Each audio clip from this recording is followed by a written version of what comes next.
Hello my dear students, me myself Jahangir Alam. Welcome back to my YouTube channel. आप सभी लोगों का chemical kinetics के इस हिस्से में फिर से एक बार स्वागत है। जैसा कि आप सभी जानते हैं कि इसके पहले वाले क्लास में हम लोगों ने जीरोथ ऑर्डर यानी शून्य कोटि अभिक्रिया के बारे में पढ़ा था और शून्य कोटि अभिक्रिया के लिए दर स्थिरांक का व्यंजक भी हम लोगों ने प्राप्त किया था और अर्ध आयु क्या है इसके बारे में भी हम लोगों ने जाना था। तो आप लोग जानते हैं कि शून्य कोटि अभिक्रिया क्या है। तो शून्य कोटि अभिक्रिया का तात्पर्य ऐसी अभिक्रिया से है जिसमें अभिक्रिया का दर अभिकारक के सांद्रण के घातांक शून्य के समानुपाती होता है। और हम लोगों ने इसके लिए दर स्थिरांक का व्यंजक क्या प्राप्त किया था? तो हम लोगों ने प्राप्त किया था K बराबर R0 क्या R0 माइनस RT बटा क्या जी T। यहाँ पे हम लोगों ने शून्य कोटि अभिक्रिया के लिए दर स्थिरांक का व्यंजक यही प्राप्त किया था। अब आगे इसके बाद हम लोगों ने पढ़ा था कि अर्ध आयु क्या है।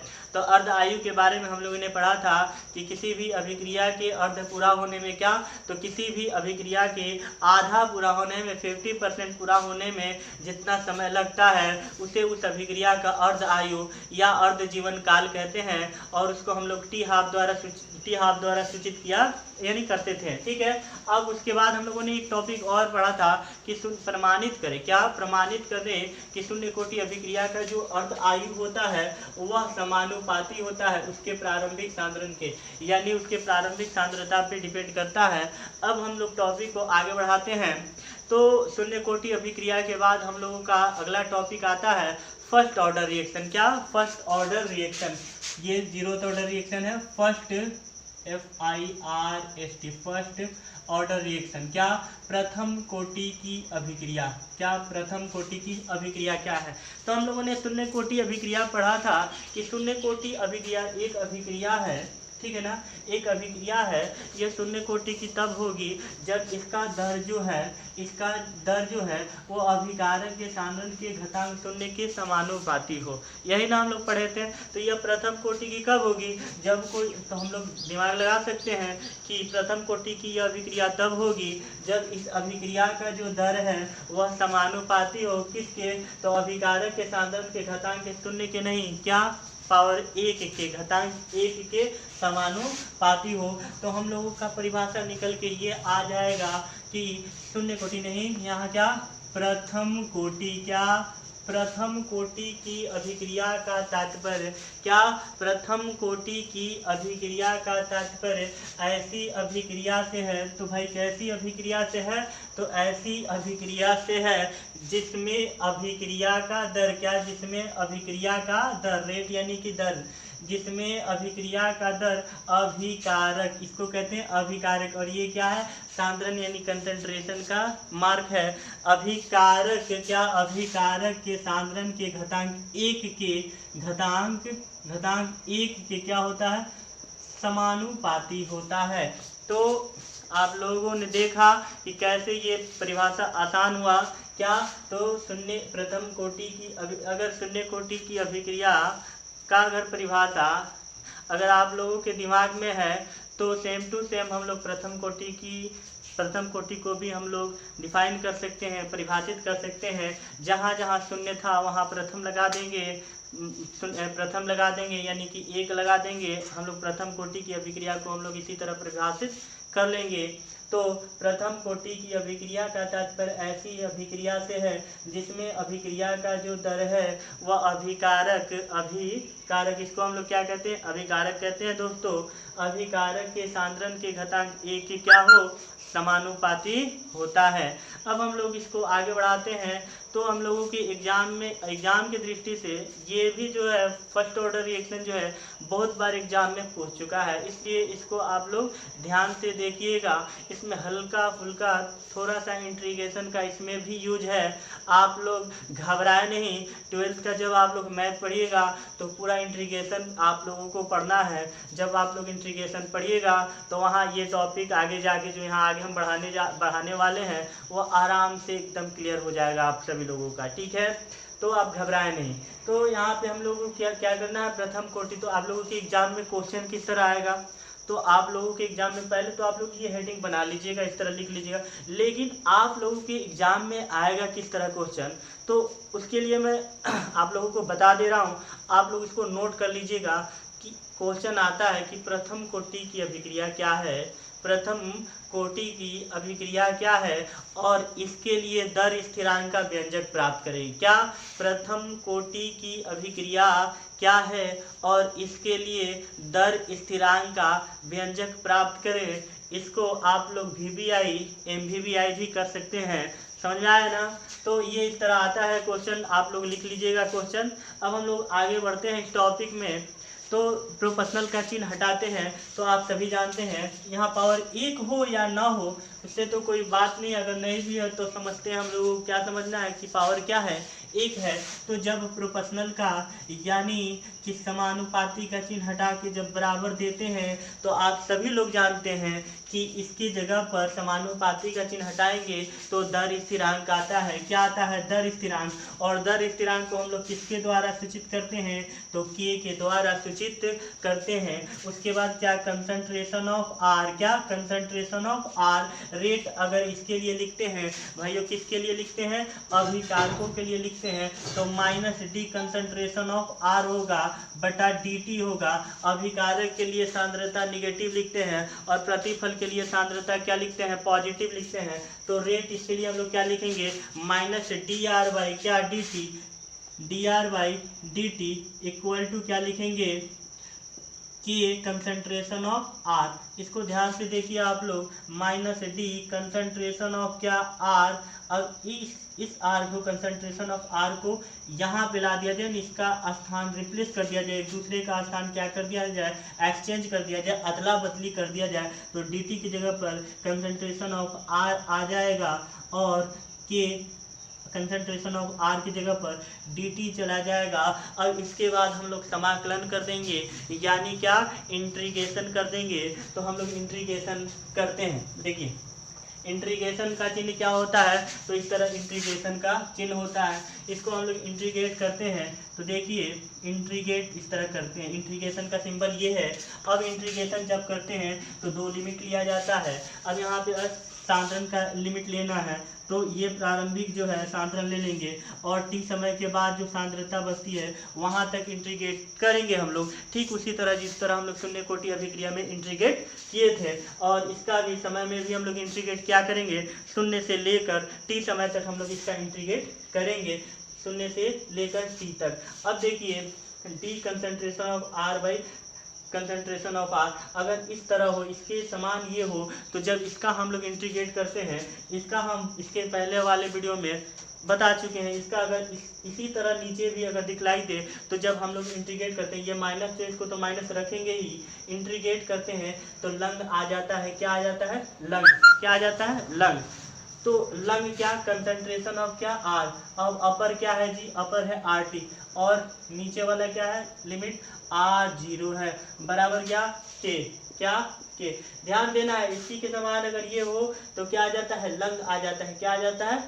लंग आ जाता है। इसको हम लोग लंग पढ़ते हैं, इसीलिए इसके बाद इस पे बहुत सारे न्यूमेरिकल एग्जाम में आते हैं। इसके लिए अगर दर स्थिरांक का व्यंजक हम प्राप्त करते हैं, के बराबर जो आएगा उससे बहुत सारे न्यूमेरिकल आते हैं, इसलिए हम लोगों को इसके लिए लॉग भी पढ़ना जरूरी है। लॉग बेसिक है, बेसिक में पढ़ा जाता है, इससे हम एक क्लास उसका भी बनाएंगे ताकि आप लोग लॉग के बारे में हल्का फुल्का जान जाए, और ताकि मतलब लॉग जान जाए, ताकि आप लोगों को न्यूमेरिकल बनाने में कोई असुविधा ना हो, आप लोग आराम से न्यूमेरिकल बना लें। ठीक है, तो लॉग भी हम आप लोगों को बताएंगे। तो फिलहाल तो हम लोग इंटीग्रेट करते हैं, इसी के समान ये हो तो इंटीग्रेट करते हैं तो क्या आ जाता है? लंग। और ये क्या है? R यानी कि अभिकारक, और अपर लिमिट है RT और लोअर लिमिट क्या है? R0 बराबर क्या? K T। अपर क्या है? अपर लिमिट क्या है जी? T और लोअर लिमिट क्या है? 0। क्या है? 0। अब जब हम लोग इसका इंटीग्रेट किए तो हम लोग जानते हैं क्या आएगा? लंग RT ऊपर वाला लिमिट माइनस क्या? लंग R0, लंग R0 बराबर क्या? K। ये वाला इंटीग्रेशन इस तरह नहीं होता है, इसके पहले वाले में हम बताए हैं। ठीक है ना, इसके समान अगर नीचे t होता तो हम लोग देते हैं, जैसे इसके बराबर है। ठीक है ना, अब कि t माइनस क्या जी? t minus 0 0। अब देखिए माइनस लंग क्या? आर टी माइनस माइनस क्या प्लस हो जाएगा लंग क्या R0 बराबर क्या के टी। आप इसको इस तरह भी लिख सकते हैं के टी बराबर आप लंग R0, फिर से समझा रहे हैं, समझ में आए, प्लस है इसको पहले लिख देते हैं लंग R0, इसको उधर लिख दें लंग RT, यानी यहीं पे है, इसको केवल स्थान अगल बगल कर दिया गया है। बराबर के उस तरफ नहीं ले गए हैं कि इसका सिंबल बदलेगा, बराबर के अगर उस तरफ ले जाते हैं तो ये प्लस वाला माइनस हो जाता है, ये माइनस वाला प्लस हो जाता है, लेकिन अभी बराबर के इसी साइड में रखे, केवल इसको यहाँ पे रखे और इसको यहाँ पे रखे हैं, इसलिए लंग ये क्या प्लस का प्लस ही रहेगा, ये माइनस का माइनस रहेगा, के टी क्या के टी। अब हम लोग आगे बढ़ते हैं तो देखिए लंग R0 है ना जी। अब देखिए यहाँ पे हम लोग आगे बढ़ते तो इसको हम लोग इस तरह भी लिख सकते थे के टी, यानी अगर इसके बराबर, कहने का मतलब हम बराबर तुम हो सकता है तो तुम बराबर हम भी हो सकते हैं, यानी A बराबर अगर B होगा तो B बराबर हम लोग A भी लिख सकते हैं। तो जब लंग R0 लंग RT है ना जी, यहाँ पे लंग R0 है, ये क्या है RT है, ठीक है ना। तो जब ये बराबर lung R0 minus lung RT बराबर KT, तो KT बराबर भी तो लिख सकते हैं लंग R0 माइनस क्या लंग RT। अब देखिए एक फार्मूला आप लोग याद रखिए, एक फार्मूला होता है लंग M/N बराबर क्या होता है लंग M माइनस क्या लंग N, ये फार्मूला होता है, आप लोग ध्यान रखिएगा, लंग M माइनस N बराबर क्या लंग M/N। तो यहाँ पे N की जगह पर क्या है जी R0 है और N की जगह पर क्या है RT है, तो हम KT बराबर तो लिख सकते हैं, KT बराबर हम लोग लिखेंगे लंग क्या R0/RT लिखेंगे ना, लंग M/N बराबर लंग M माइनस N, तो lung R0 minus lung RT के अपोजिट लंग M/N, तो लंग R0/RT, चूंकि M की जगह पर यहाँ पे R0 है और N की जगह पर क्या है RT है। अब हम लोग इसको आगे बढ़ाते हैं, ठीक है ना, यहाँ तक आप लोगों को समझ में आया होगा।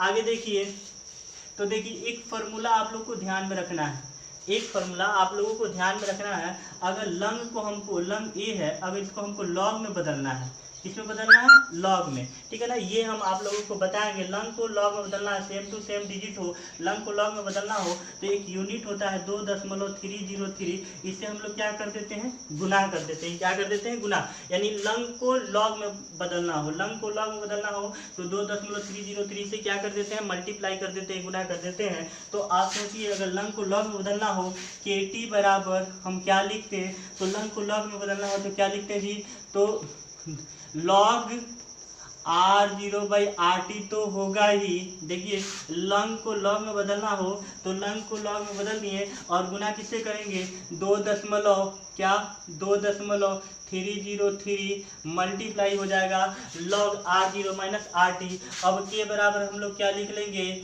2.303 बटा क्या, ये नीचे आ जाएगा T, लॉग क्या बचा R0 माइनस क्या RT, log R0 minus RT, समझ में आया, ठीक है। अब हम लोग यहाँ पे देख लेते हैं, ये है आपका प्रथम कोटि अभिक्रिया के लिए दर स्थिरांक का व्यंजक, क्या प्रथम कोटि अभिक्रिया के लिए दर स्थिरांक का व्यंजक। फिर से आप लोग समझ लीजिए, R proportional to rate concentration power क्या होगा 1 होगा, क्योंकि प्रथम कोटि की है, यहाँ पावर 0 होता था इसलिए इसका मान टोटल 1 हो जाता था, लेकिन पावर 1 है तो वही का वही रहेगा, ठीक है ना। अब इसके लिए अगर अभिकारक के लिए अगर हम लोग लिखते हैं तो -d कंसंट्रेशन ऑफ R/dt बराबर के, अब इसको यहाँ लेके इस तरह कर दिए हैं, उसके बाद इंटीग्रेट किए हैं R0 से RT तक, 0 समय से T समय तक इंटीग्रेट करेंगे तो क्या आ जाता है लंग आ जाता है, माइनस बाहर है लंग हो जाएगा R है, अपर लिमिट है RT है, नीचे है R0 बराबर क्या के T अपर T और नीचे 0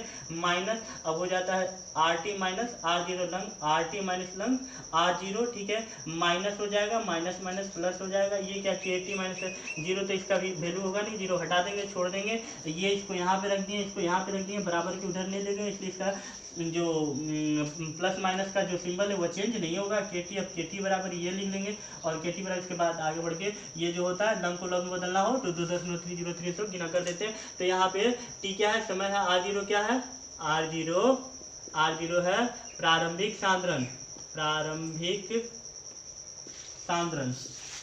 R0 क्या है प्रारंभिक सांद्रण, और RT क्या है T समय के बाद सांद्रण, T समय के बाद सांद्रण, समझ आया। ठीक है, तो आज के लिए इतना ही। इसके आगे वाले टॉपिक के लिए नेक्स्ट वीडियो का आप सभी लोग इंतज़ार करें। धन्यवाद।